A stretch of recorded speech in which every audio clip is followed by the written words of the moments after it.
পাথারকান্দি বিধানসভার বিকাশ ধর হত্যাকাণ্ডের ঘটনায় তীব্র নিন্দা এবং ক্ষোভ প্রকাশ করে দোষীদের দৃষ্টান্তমূলক শাস্তির দাবি জানালো করিমগঞ্জ জেলা কংগ্রেস কমিটি।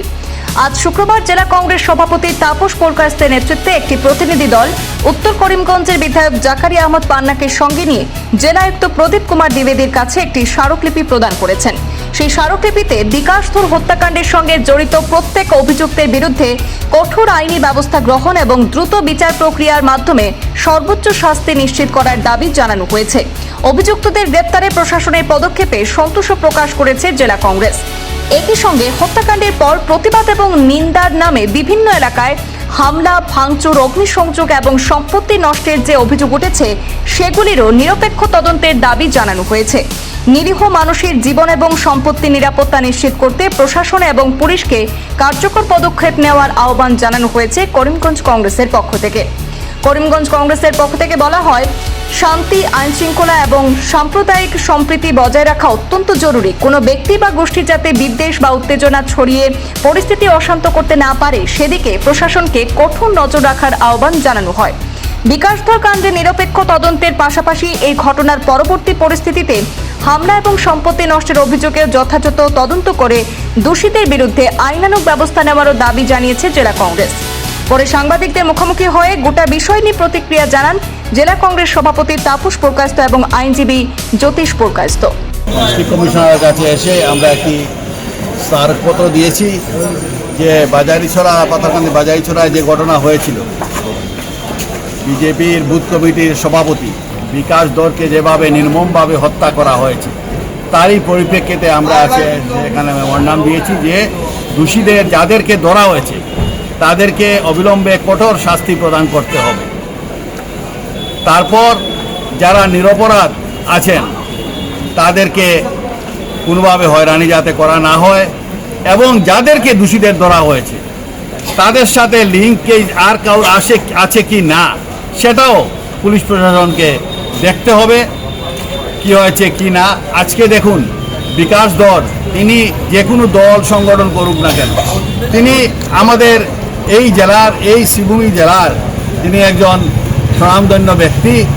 আমি ব্যক্তিগতভাবে ওনাকে চিনি।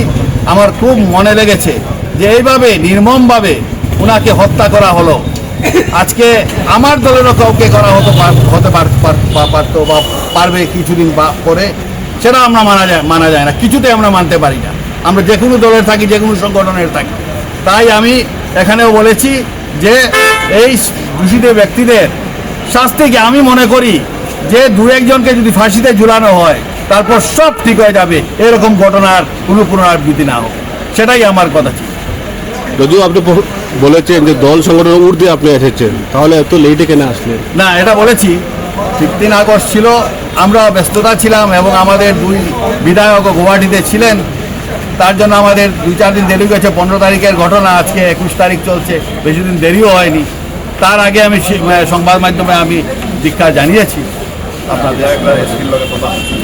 এসপির সাথেও কথা হয়েছে আমাদের, এখনও আবার এসপির সাথে যাব, আমরা গিয়ে কথা বলে আসি। এটা কি হাফিজ রশিদের মন্তব্যটা কি আড়াল করার জন্য আপনারা আজকে এসেছেন? না না না, এটা প্রশ্নই আসে না, এটা প্রশ্নই আসে না যে হাফিজ সাহেব একজন আইনের ছাত্র, তিনি একজন বিশেষজ্ঞ, উকালতি করছেন। উনি বলেছেন, কি বলেছেন, উনি ভালো কথা বলেছেন। আমি যেগুলো বলছি উনিও বলেছেন যে দোষীদের শাস্তি চাই, নিরপরাধ মানুষকে হয়রানি করবে না, এবং তিনিও শ্রম দেবেন যাদের আজকে বিকাশ ধরের পরিবারকে। তিনিও বলেছেন আইনি সহায়তা লাগলে তিনি আইনি সহায়তা করবেন, সেটা তিনিও বলেছেন। মন্ত্রী কৃষ্ণপাল সহ অন্যান্য বিজেপি কর্মীরা বাজারিছড়ার সংখ্যালঘু মানুষকে বাংলাদেশি বলে আখ্যা দিচ্ছেন এবং হাফিজ রশিদকেও বিভিন্ন ক্ষেত্রে বাংলাদেশি বলে আখ্যা দিচ্ছেন। এই সম্পর্কে আপনিও কি বলবেন? এটা বাংলাদেশি বলে আখ্যা অনেক সময় আজকে দেখেন না, আজকে যদি আমার দলের কাউকে যদি এভাবে নির্মমভাবে হত্যা করা হতো তখন আমারও মাথা ঠিক থাকতো না। আমি অনেক সময় বলে ফেলতাম, কারণ আমার একজন কর্মী আজকে ওকে মারা হয়েছে, মানে বিশ্রীভাবে, ন্যাক্কারজনকভাবে মারা হয়েছে। আজকে আমার মাথা স্বাভাবিক কারণে আমার গরম হয়ে যাবে। আমি তার জন্য তো বলছি যে সে বিজেপি করুক না, যেসব দল করুক বা যে সংগঠন করুক, আমরা তার সঙ্গে আছি। আজকে তার পরিবারের অবস্থা দেখুন তো, আমি দেখেছি, সংবাদ মাধ্যমে দেখেছি, টিভিতে দেখেছি, যে দুটা ছেলে দেখেই ঝোল ঝোল করছে। আমরা কিছুদিনের মধ্যে কংগ্রেস, আমরা করিমগঞ্জ জেলা কংগ্রেস, আমরা ওনাদের বাড়িতে যাব। তারপর আমরা যেখানে ক্ষতিগ্রস্ত হয়েছে, ভাঙচুর হয়েছে, সেখানেও আমরা যাব, 2 দিনের মধ্যেই যাব। আজকে এটা কিছু না।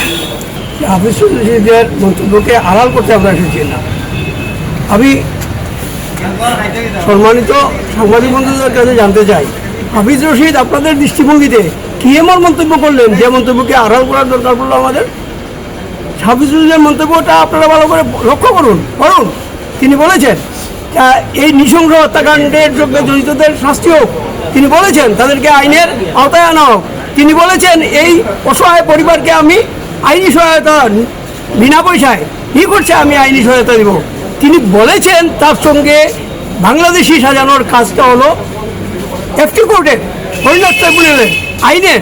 কোনো মন্ত্রী বিধায়ক কেউ বাংলাদেশি বলতে পারে না, এই সার্টিফিকেট কেউ দিতে পারে না। আইনের ছাত্র হিসাবে তিনি এও বলেছেন যে এটা যদি বলে উস্কানিমূলক কথা হয় বিভিন্ন জাত সম্প্রদায়ের মধ্যে, তাহলে শান্তি বিঘ্নিত হবে। সেই প্রশ্নে যদি উনি বলে থাকেন যে এই বক্তব্যটা বিধায়কের মানা যায় না, এটা উনি বুঝবেন উনি কি হিসাবে বলেছেন। আমরা ওনাকে আড়াল করার জন্য কেন আসবো? আমরা তো ওনার বক্তব্যের মধ্যে এমন কোনো কিছু পাইনি যেটা আড়াল করা যেতে পারে, আড়াল করা দরকার হতে পারে।